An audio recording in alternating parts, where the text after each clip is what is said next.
Que la bénédiction de Dieu le Père, l'amour de Dieu le Fils et la puissance de Dieu le Saint-Esprit soient avec vous et toute votre famille. Qu'en ce moment, un manteau de paix, tissé de la tendresse même du ciel, descende sur votre foyer. Qu'il couvre chacun de vos proches bien-aimés. Que le Seigneur scelle votre maison, votre esprit et votre cœur de son sceau de protection divine. Qu'il crée un sanctuaire inviolable où aucune force des ténèbres ne pourra pénétrer. Dans cet espace sacré que nous établissons maintenant, en la présence du Très-Haut, je vous invite à ouvrir votre âme. Unissez votre foi à la nôtre, comme une seule voix qui crie aux cieux. Soyez confiants dans la puissance qui est dans le nom de Jésus. Au nom de Jésus-Christ de Nazareth, par le pouvoir qui nous a été conféré en tant que fils et filles de Dieu. Nous nous levons en autorité spirituelle sur votre maison et sur votre lignée. Nous déclarons que votre famille appartient au Seigneur. Nous déclarons que vos enfants sont un héritage du Très-Haut. Ils sont créés pour un but divin. Et en vertu de cette alliance, nous nous opposons maintenant à toute œuvre de l'ennemi. Nous brisons, au nom de Jésus, tout esprit de division qui a tenté de semer la discorde. Nous brisons aussi les malentendus et l'amertume dans votre foyer. Nous défaisons les pièges de la discorde, de l'offense et du manque de pardon. Nous ordonnons que l'esprit de rébellion, qui tente d'éloigner vos enfants du chemin du Seigneur, soit maintenant réduit au silence. Qu'il soit expulsé du foyer familial. Par l'autorité du nom de Jésus, nous annulons toute parole de malédiction, toute plaie familiale. Nous annulons aussi tout héritage d'échec, de dépendance ou de maladie. Cet héritage a été transmis de génération en génération. Nous déclarons que le sang de Jésus, versé sur la croix du Calvaire, est un tournant. C'est un tournant dans l'histoire de votre famille. Ce qui était ancien est passé. Voici, toutes choses deviennent nouvelles. Nous brisons le pouvoir de l'inquiétude, de l'anxiété et de la peur. Ces émotions ont tourmenté votre cœur de père et de mère. Nous proclamons que l'ange du Seigneur campe autour de votre maison. Il garde les entrées et les sorties, protégeant vos enfants où qu'ils soient. Nous déclarons la victoire de Christ sur votre famille. Nous déclarons l'unité, la restauration, la paix et la provision du ciel. Qu'elle coule abondamment sur votre vie et votre maison, maintenant et pour toujours. Maintenant, respirez profondément. Laissez cette atmosphère d'autorité et de foi calmer votre esprit. Je veux que vous vous éloigniez un instant de la bataille.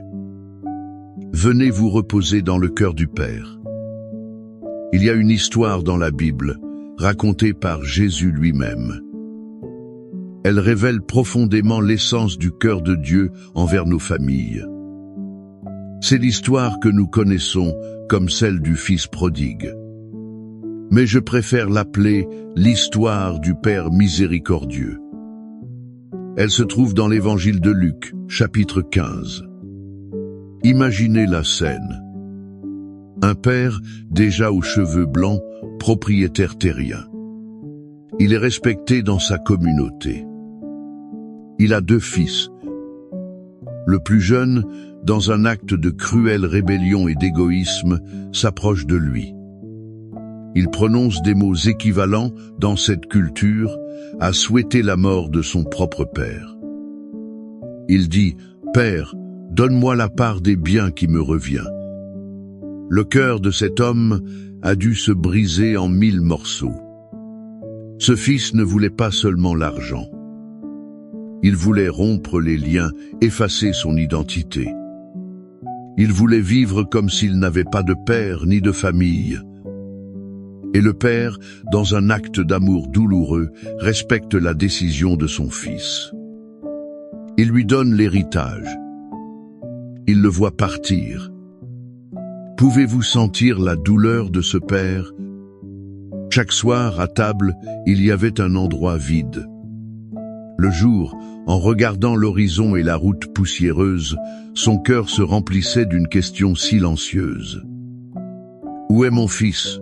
se demandait-il. « Va-t-il bien? Est-il en sécurité? S'est-il souvenu de moi aujourd'hui ?» Pendant ce temps, loin de chez lui, le fils gaspillait tout ce qu'il avait reçu. Il vivait une vie de plaisir passager et d'amitié fausse. Quand l'argent fut épuisé, les amis disparurent. La faim arriva, l'humiliation survint, et il se retrouva au fond du gouffre. Il souhaitait manger la nourriture des porcs, l'animal le plus impur pour un juif. C'est dans ce lieu de dégradation totale qu'il rentra en lui-même. Il se souvint de la maison de son père. Il se rappela que même les serviteurs de son père avaient du pain en abondance. Pendant ce temps, lui mourait de faim. Et une décision germa dans son cœur blessé. Je me lèverai. J'irai vers mon père. Mais la partie la plus puissante de l'histoire est ce qui se passe ensuite. Le texte dit que, comme il était encore loin, son père le vit. Il fut ému d'une intime compassion. Il courut se jeter à son cou et l'embrassa. Arrêtez-vous et réfléchissez-y. Le père n'était pas enfermé chez lui, aigri. Il attendait. Il cherchait. Chaque jour, ses yeux balayaient l'horizon dans l'espoir de voir la silhouette familière de son fils. Et quand il le voit, il n'attend pas. Il court. Un homme âgé, un patriarche, courant en public. C'était un acte qui blessait toute la dignité de sa position. Mais l'amour d'un père ne s'attache pas au protocole. Il court, étreint son fils sale, malodorant, vêtu de haillons. Il l'embrasse à plusieurs reprises. Avant que le fils ne puisse finir son discours de repentance répété, le père l'interrompt. Il crie à ses serviteurs. Apportez la meilleure robe. Mettez une bague à son doigt et des sandales à ses pieds. Amenez le veau gras et tuez-le. Mangeons et réjouissons-nous, car mon fils que voici était mort et il est revenu à la vie. Il était perdu et il a été retrouvé. De cette histoire émouvante jaillissent des leçons. Elles sont comme un baume pour les blessures de nos familles. La première est celle-ci. L'amour de Dieu pour votre famille est un amour qui attend activement. Peut être comme ce père. Regardez-vous le chemin de votre vie. Vous y voyez l'absence d'un fils, d'une fille ou d'un conjoint éloigné. Votre cœur souffre de la nostalgie et de l'inquiétude. Sachez que le Père céleste partage votre douleur.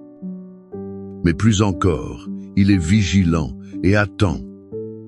Son cœur est rempli de compassion pour le moment du retour. Son amour n'abandonne pas, ne se fatigue pas. Il n'impose pas de conditions pour aimer à nouveau. Il ne cesse jamais d'être père. La deuxième leçon est qu'il y a toujours un chemin pour rentrer à la maison. Peu importe à quel point un membre de votre famille est allé loin. Peu importe la profondeur du gouffre où il s'est retrouvé. Le souvenir de la maison du Père, de l'amour et de la sécurité. C'est une semence puissante plantée dans chaque cœur. Notre prière, notre foi arrose cette semence. Aujourd'hui, nous déclarons que la mémoire de l'amour, du bien et de la vérité sera éveillée. Elle le sera dans le cœur de ceux qui se sont éloignés. Le chemin du retour est toujours ouvert. Et les bras du Père sont toujours prêts pour l'étreinte.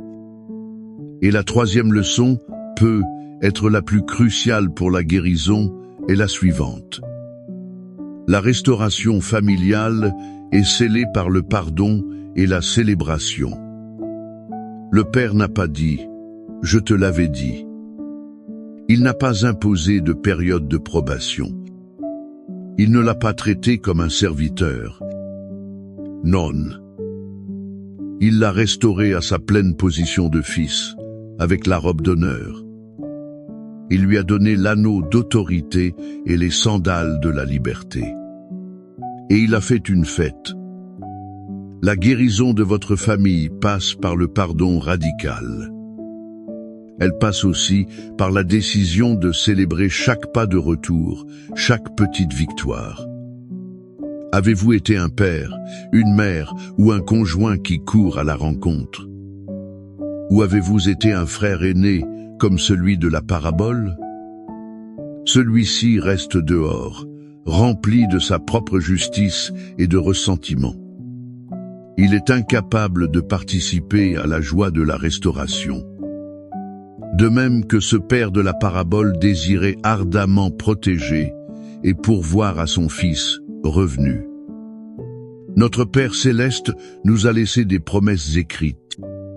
Elles sont comme des titres de propriété de notre sécurité et de notre subsistance. L'histoire du Fils prodigue nous montre le cœur du Père. Les psaumes nous donnent les mots pour revendiquer les promesses qui viennent de ce cœur. Le psaume 91 est le décret de protection du Père sur ses enfants. C'est l'anneau au doigt qui nous donne autorité. Il nous rappelle qui nous sommes. Le psaume 23 est la certitude de sa provision. C'est le veau gras préparé pour nous. C'est la garantie qu'il nous guide et que rien ne nous manquera. Maintenant, je vous invite à fermer les yeux, si possible. Posez la main sur votre cœur ou sur une photo de votre famille. Recevez ces mots non pas comme un poème ancien, mais comme une vérité vivante et puissante qui est libérée sur votre maison en cet instant même. Recevez le psaume 91 comme la muraille de feu de Dieu autour de vous. Celui qui demeure sous l'abri du Très-Haut repose à l'ombre du Tout-Puissant. Je dis à l'Éternel, mon refuge et ma forteresse, mon Dieu en qui je me confie. Car c'est lui qui te délivre du filet de l'oiseleur, de la peste et de ses ravages. Il te couvre de ses plumes et tu trouves un refuge sous ses ailes. Sa fidélité est un bouclier et une cuirasse. Tu n'auras pas à craindre les terreurs de la nuit, ni la flèche qui vole de jour, ni la peste qui marche dans l'obscurité, ni le fléau qui frappe en plein midi. Que 1000 tombent à ton côté et 10 000 à ta droite, tu ne seras pas atteint. De tes yeux seulement tu regarderas, et tu verras la rétribution des méchants. Car toi, Éternel, tu es mon refuge. Tu as fait du Très-Haut ta demeure. Aucun malheur ne t'arrivera, aucun fléau n'approchera de ta tente. Car il ordonnera à ses anges de te garder dans toutes tes voies. Ils te porteront sur leurs mains, de peur que ton pied ne heurte une pierre. Tu marcheras sur le lion et sur l'aspic. Tu fouleras le lionceau et le dragon. Puisqu'il m'aime, je le délivrerai. Je le protégerai, car il connaît mon nom. Il m'invoquera et je lui répondrai. Je serai avec lui dans la détresse. Je le délivrerai et je le glorifierai. Je le rassasierai de longs jours et je lui ferai voir mon salut. Père bien-aimé, au nom de Jésus, nous nous accrochons à ses promesses. Nous te remercions parce que le Seigneur est notre refuge et notre forteresse. Et sur la base de ta parole et de ton cœur de Père, révélé dans l'histoire du Fils prodigue, nous présentons maintenant chaque famille devant ton trône de grâce. Seigneur, nous prions pour chaque fils et chaque fille qui, comme le prodigue, s'est éloigné de la maison. Et il s'est éloigné de tes chemins. Où qu'il soit en ce moment, Père, nous te demandons que ton Saint-Esprit les trouve. Éveille en eux la mémoire de ton amour, la nostalgie de ta maison. Brise les chaînes des addictions, des mauvaises compagnies et des idéologies qui les ont emprisonnés. Crée en eux un profond désir de revenir. Prépare le cœur des familles à les recevoir à bras ouverts. Sans accusation, mais avec la joie de la restauration. Père, nous prions pour les mariages blessés. Là où la communication est brisée, où la trahison a laissé des blessures profondes, là où la routine a effacé le romantisme, nous crions pour la guérison. Verse ton baume de guérison sur les cœurs blessés. Restaure la confiance, le respect, l'amitié et l'amour. Que les couples se revoient à travers tes yeux. Qu'ils se souviennent des vœux qu'ils ont faits devant toi. Nous prions pour la réconciliation entre parents et enfants, entre frères et sœurs. Là où l'orgueil a construit des murs, que ton amour les renverse. Enlève toute racine d'amertume, tout ressentiment. Plante à la place des semences de pardon et de paix. Seigneur, comme le berger du psaume 23, guide chaque famille par des pâturages verdoyants. Nous réprimandons l'esprit de misère et de dette. Ouvre les fenêtres du ciel et déverse ta provision sur chaque foyer. Multiplie les ressources, bénis les travaux, accorde la sagesse financière. Que le pain ne manque jamais sur la table.